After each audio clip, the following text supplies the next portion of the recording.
Welcome to Moments with Marianne. I'm so delighted we're spending this time here today. We have a very informative show coming right up with special guest, Kristi Hugstad, and she's here today to share with us her new book, Beneath the Surface, A Teen's Guide to Reaching Out When You or Your Friend is in Crisis. Kristi's also the author of What I Wish I'd Known, which addresses her husband's suicide. A certified grief recovery specialist and a grief and loss facilitator for recovering addicts at South Coast Behavioral Health, Kristi frequently speaks at high schools. She's also the host of a podcast, The Grief Girl, which is on a mission to help abolish the stigma of mental illness, depression, suicide, and addiction. So let's welcome to the show, Kristi Hugstad. Thank you so much for having me. I'm excited to be here. Oh, what an honor it is to have you here. And gosh, I mean, this discussion couldn't be more timely. I mean, we're in the middle of Suicide Awareness and Prevention Month. And I just think that this discussion needs to be had all over. Absolutely. It's way overdue.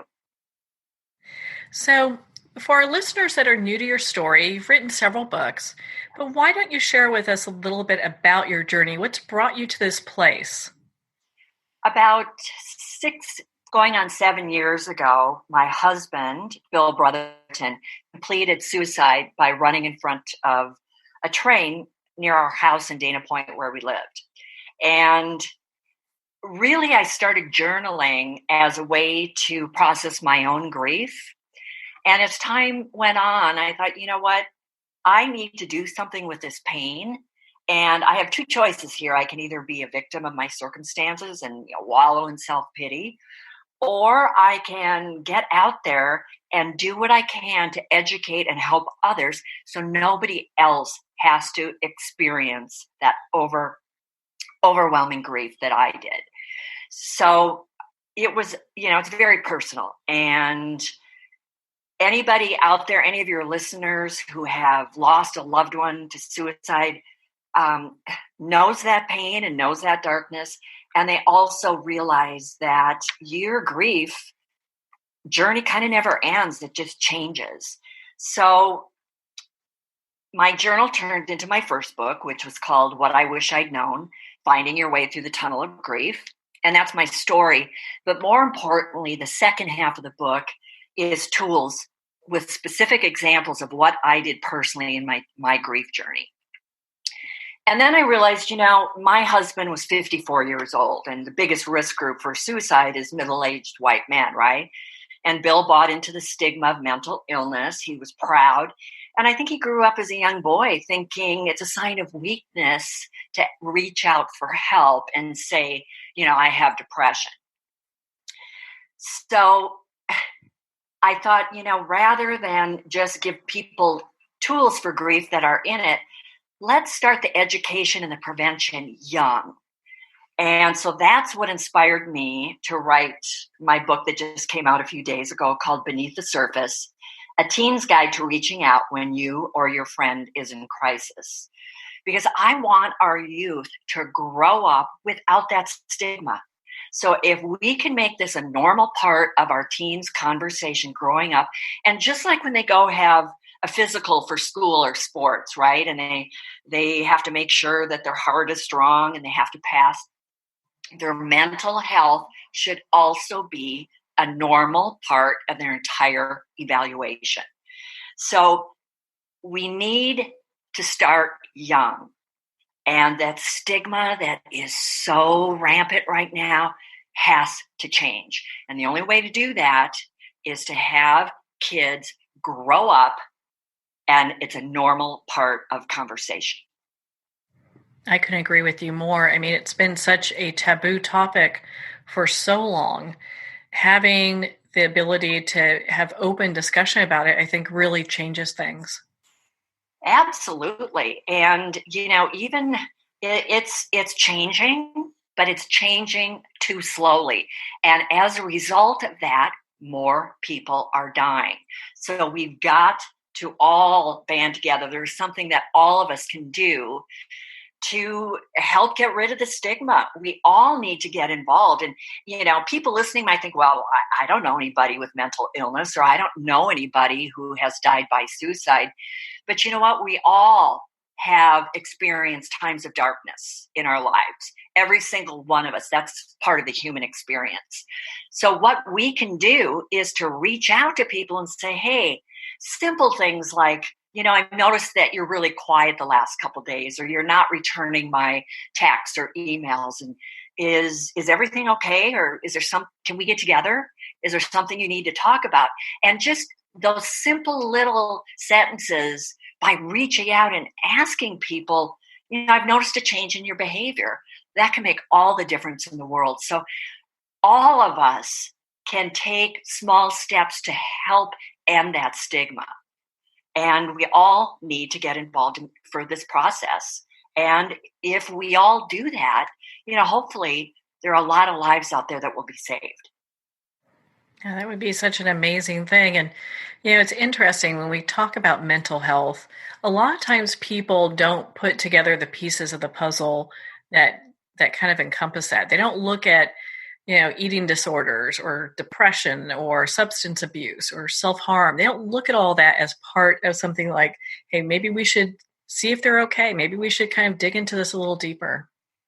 Well, maybe there's a reason why people are cutting themselves or trying to control themselves, because they have depression or they have a traumatic life experience, or they're coming from broken homes and they're very, very stressed. So, these are symptoms of a bigger problem.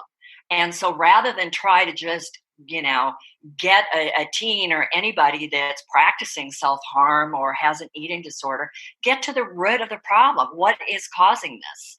And that's something that is not happening quickly either. And, nobody does self-harm just for no reason. The cutting, they want to they feel dead inside. So it's not always, a potentially suicidal act.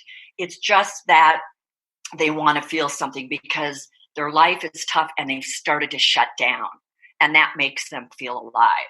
So I think, we need to improve our mental health resources, have more counselors in the schools.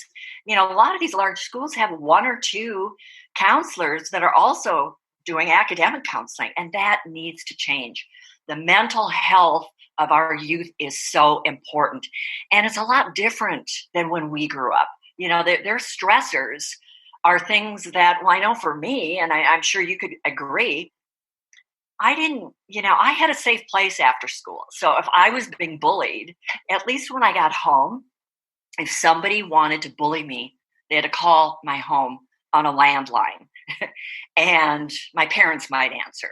So my safe place was being home after school. And unfortunately for our teens today, that's kind of when the cyberbullying ramps up. And the kids are home from school and they're on, their devices, and they're, tormenting people and, cyberbullying. And so it's just 24/7, and these kids don't have a safe place. So our schools need to have that place for kids after school that's more about developing relationships and a sense of community, rather than, leave school, look down, get on your iPhone, and stay on it for the next 6 hours. So a lot of things need to change. And the social pressures that our kids have today, the peer pressure, the academic pressure, the parental pressure, the self-pressure to get into that right college, it's overwhelming. So I also think that parents and teachers and administrators, or anybody that has a teen in their life, we need to back off a little bit and take away some of those pressures so our kids can actually have a balanced life and be a kid. And, that's every generation, it seems to be getting worse. So I think, that whole social culture really needs to be evaluated and looked at, and we need to make some changes.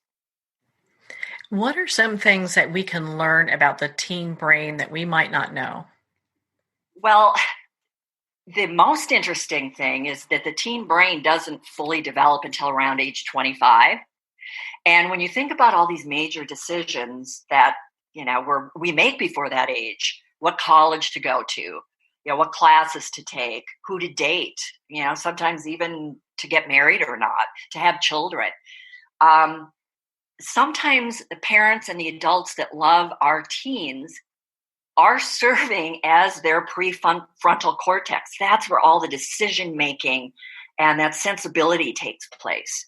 So if that's not developed yet, we can't expect these teens to multitask, to get this paper signed, to remember, to bring these papers to school and then clean your room. And they're not wired to multitask like that.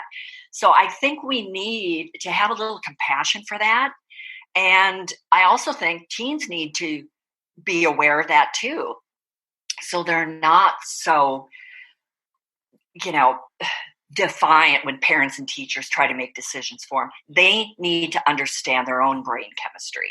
And that's why they act so recklessly and make really irrational decisions, because that's how they're wired. It's like, we'll act first and then think about the consequences later. And so that sense of reasoning and responsibility usually doesn't come till around, the age of 25 or after. So I think it's really important that the teens themselves understand their own brain as well as everybody in their life, because the expectations that we put on them cannot be the same as an adult. Yeah, without a doubt. I mean, and, it has me wondering, so if we think about this, and just how they develop, how they emotionally develop, I mean, there's a lot of expectation that's put on them that probably isn't really realistic. Well, absolutely. They don't know how to navigate all this. I mean, when I think back, junior high was probably one of the most stressful times in my life. And I didn't experience most of the issues that our teens today are. And they can't be expected to navigate everything. And that's what's so frightening, is that they're not also wired and conditioned to reach out for help. They don't want to disappoint people. They don't want to disappoint their parents or their teachers. They want to keep their grades up and get into those colleges, probably more so for their parents than from themselves. So we have to help them out and take away a lot of these pressures, because that is what leads to the depression. And when the depression gets out of control, then all these other issues like the self-harm and the substance abuse, they turn to drugs and alcohol to self-medicate. So, there's a huge domino effect here. And I think we need to be aware of that and take a step back and let these kids be kids. I was really shocked when I read your book, and it talked about how 15 million kids in the US have parents who are suffering from depression. I had no idea the stats were that high. Well, and when you think about it, there is a genetic component to depression. So for parents not to acknowledge that maybe their kids will be at risk as well. And that's the problem, because the parents' generation is usually pretty heavy, bought into that stigma of mental illness. So if they're not getting help, and if they're not talking about mental health issues or how they're feeling, that's the role model, and that is what they are teaching their kids.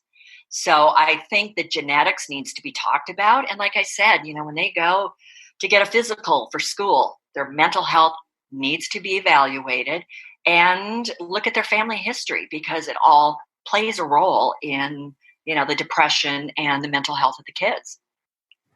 Do you think that that also is part of the reason why people are feeling so lonely now as well? Because they're dealing with depression, and there's we're talking about it now, and their discussions are being had now as opposed to 20 years ago. But a lot of times there's still kind of a taboo topic when we talk about mental health, So I can understand why children or kids might feel like they're somewhat isolated if that's what's going on. Well, the problem is that the adults in their lives are the ones that have bought into the stigma and have a problem starting conversations. And that's why in the end of my book, I have discussion questions for all of the issues in each chapter, so that a parent can sit down with their child and say, okay, I don't have to start the conversation because I'm uncomfortable. So let's just turn to the back of the book, and this is a good way to start the conversation because the questions are there for me. So, that stigma and not being able to start the conversation has been passed down to kids. And I know when I go into high schools, I usually talk to 8th or 9th graders, and they know that I'm coming in to talk about suicide prevention, and I share my story and I teach the warning signs and the risk factors, and they're scared to death. You could hear a pin drop. They have no idea what to expect. They're totally uncomfortable. They know, part of my story, and the atmosphere is very tense. By the end of my PowerPoint, my discussion, they're raising their hands, they're asking questions. I ask things like, well, if you had been me, what would you have done differently? And the things they say are amazing. To the point where they actually stop me in my tracks. So it's up to us to make that conversation comfortable for our teens, and make it a normal part of daily life. So if you're a parent and you're picking up your child from school, instead of just saying, how was your day? You can actually take it a little further and say, do you know of anybody, any of your friends who have been unusually quiet lately? And kind of bring up signs of depression, gradually, like, my friend Nick, he's sitting alone at lunch or whatever, and then take it from there. So kids are following our lead. And we're the ones that are so uncomfortable talking about mental health issues. I will also say that the teachers are in the same boat. They don't know how to approach a mental health chapter in their health classes. And so that's another big part of why I wrote this book, because it's actually structured in a way that it can be a resource for schools. There's summaries, there's lists of warning signs and risk factors. There's personal stories of real teens with each of these issues, and resources, a message of hope, where to go. And then really importantly, all the discussion questions to teach and to make teens and teachers and administrators really aware of what's going on in their schools with their kids.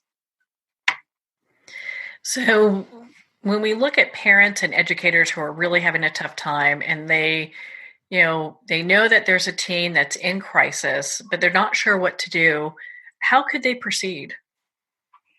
Well, the most important thing is you need to find these kids that need help and then get them help and follow through.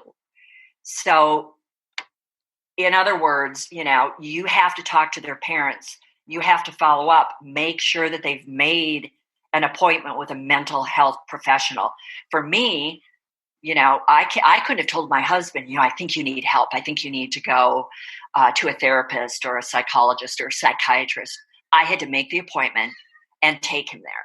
So the follow-up is what's important. Just diagnosing it and saying, you need help, that's not enough. You need to follow up, make the appointment, go with them, if necessary, and just make sure that they've got a safe place where they can process what they're going through and get help on a continual basis. I think that that's such wise advice. It seems very simple, but at the same time, we see time and time again where we have just different tragedies that happen and a lot of warning signs are missed. Well, that is so true. And, I'll speak from personal experience, and that's why I was so passionate about writing Beneath the Surface, because my husband was the textbook, picture perfect poster boy for every possible risk factor and warning sign, all of them. The risk factors, like he had 2 grandmothers who had a suicide attempt. So he had that genetic disposition. He had a prior attempt, before he ran in front of the train, He'd left me a suicide note, and there was an empty bottle of Ambien, of sleeping pills, next to the note. And you're 4 times more likely to try again if you've had a prior attempt. So, the withdrawal, the lack, the insomnia, or sleeping too much sometimes, the hopelessness, the isolation. So all of those risk factors and warning signs were right in front of me.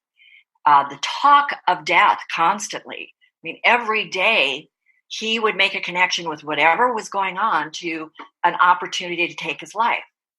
So looking back, all those risk factors and warning signs of depression and suicidal ideation were right in front of me. There were red flags waving everywhere. And, I did take them seriously, and I tried to get him help. But what I didn't do, and actually a 9th grader in one of my classes said that that's what I should have done, which kind of left me speechless, is I didn't sit next to him and put my arms around him and said, Bill, I am with you 100%. You're going to get help. I'm going to do everything I can as long as it takes. If it takes forever, I am here for you and by your side, and we are going to get help.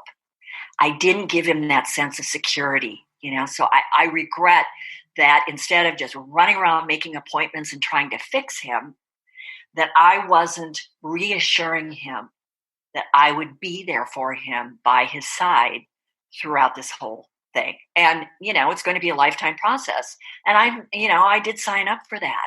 So that reassurance was something that I didn't do. And that's a really strong message I have for, your listeners out there. Be compassionate, be a heart with ears, and listen.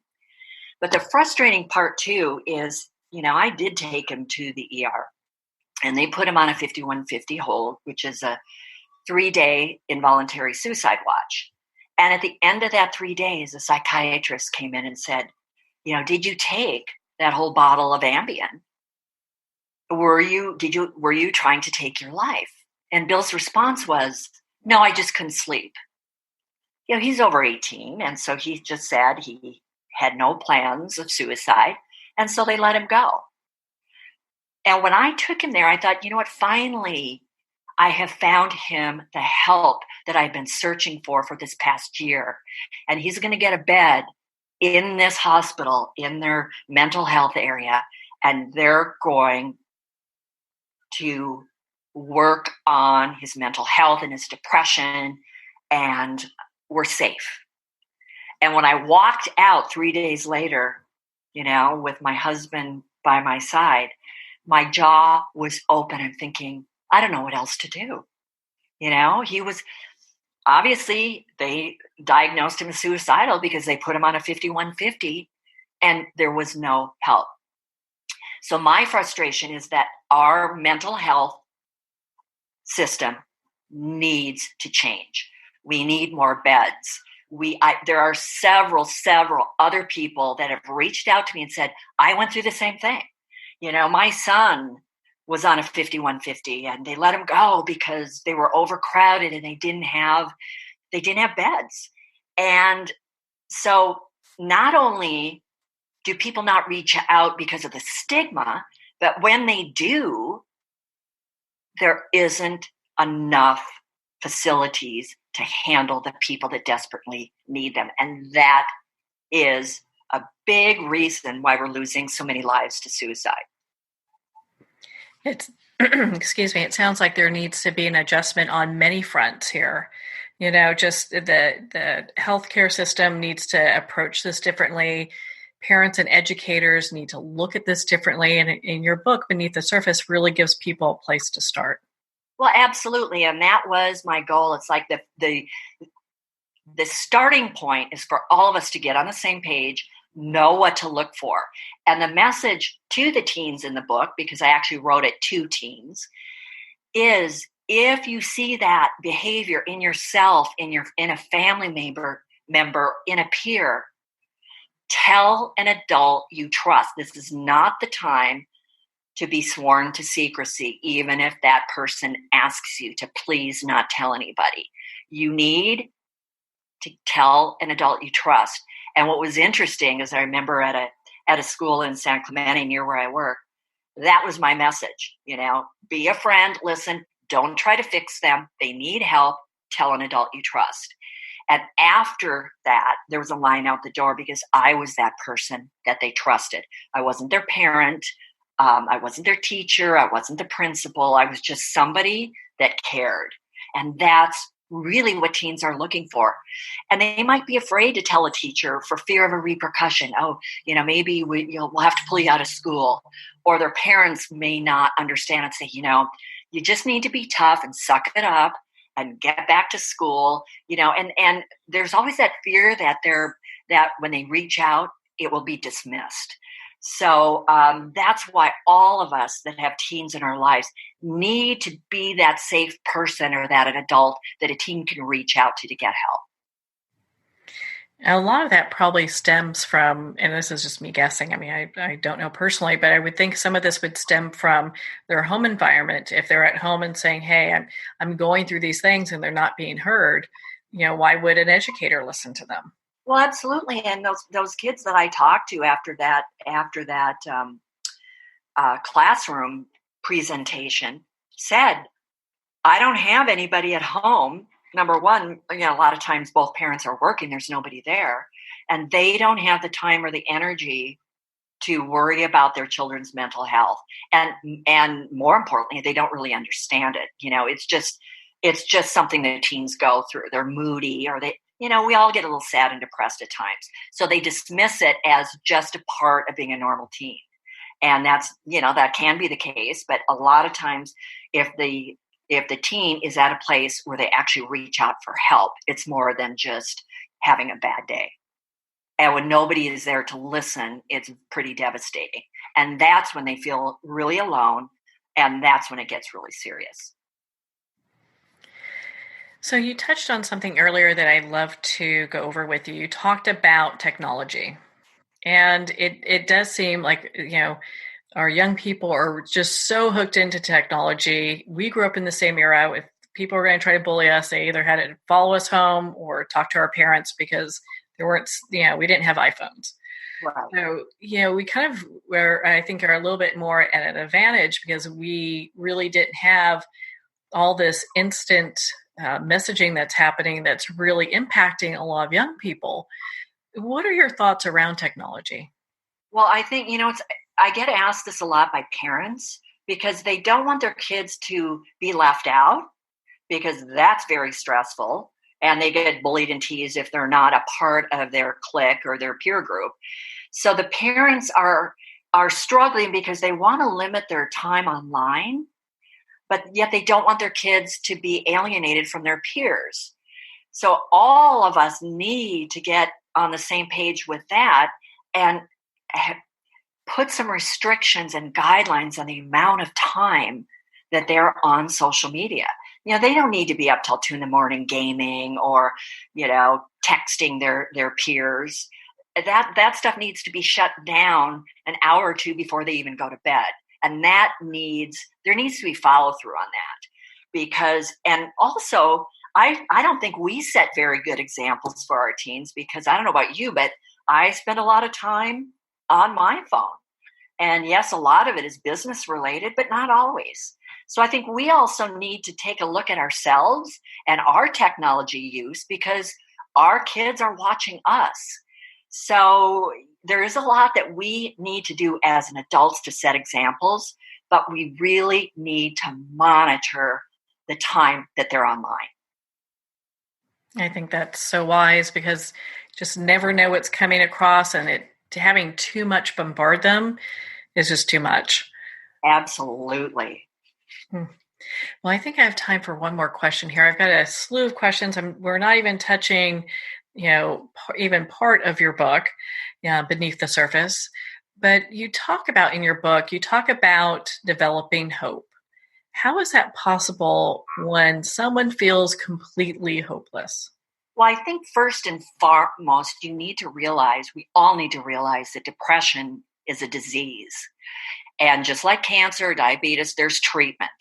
So when you realize that your thoughts are not you and that your depression is a liar, and you can actually step back from your thoughts and realize that they're not real, then you can start to develop a sense of hope. But you have to separate yourself from the depression. And the first step in doing that is to realize that depression is a disease.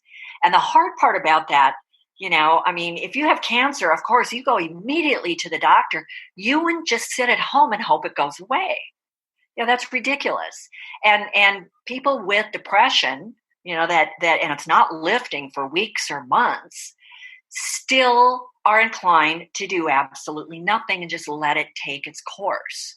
And you can actually die from not treating depression, because a lot of times it can end in suicide.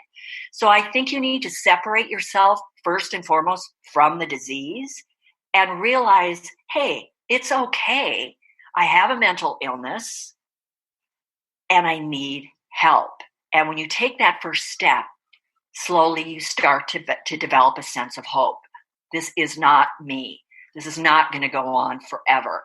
And I eventually will live a happy, healthy life. I think that's very encouraging, because a lot of times when people are in that place, it feels so dark. They don't know how they're going to get out of it. Absolutely. And a lot of adults, they just snap out of it. They think that it's a choice.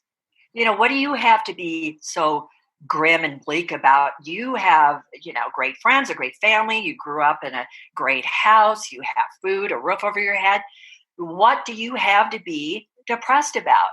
And it's not like you can take inventory of your life and then snap out of it.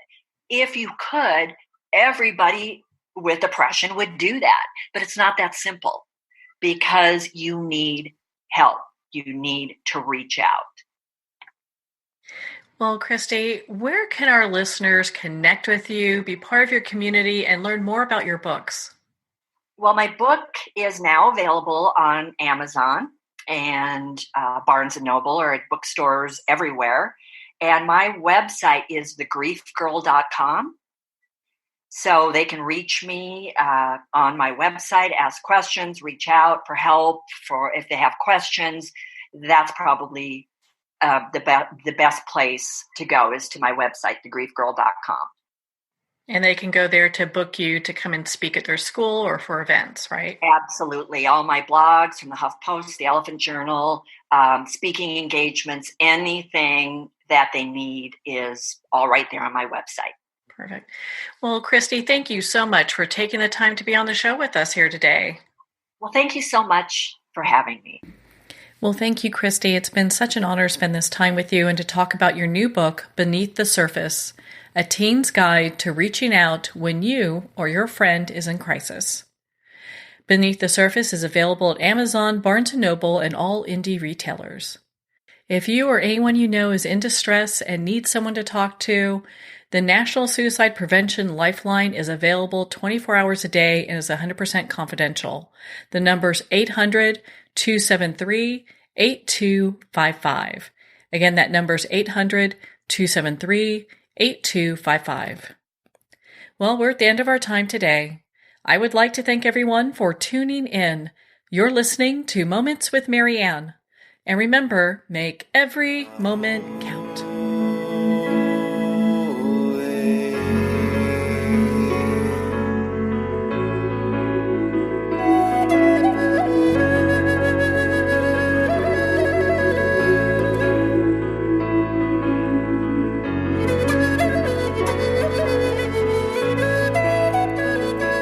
In a single moment, your life can change. Moments with Mary Ann is a transformative hour that covers an endless array of topics with the best of the best. Her guests are leaders in their fields, ranging from inspirational authors, top industry leaders, and business and spiritual entrepreneurs. Each guest is gifted and a true visionary, a recognized leader in her own work, and while teaching others to develop, refocus, and grow, Mary Ann will bring the best guest and sometimes a special surprise.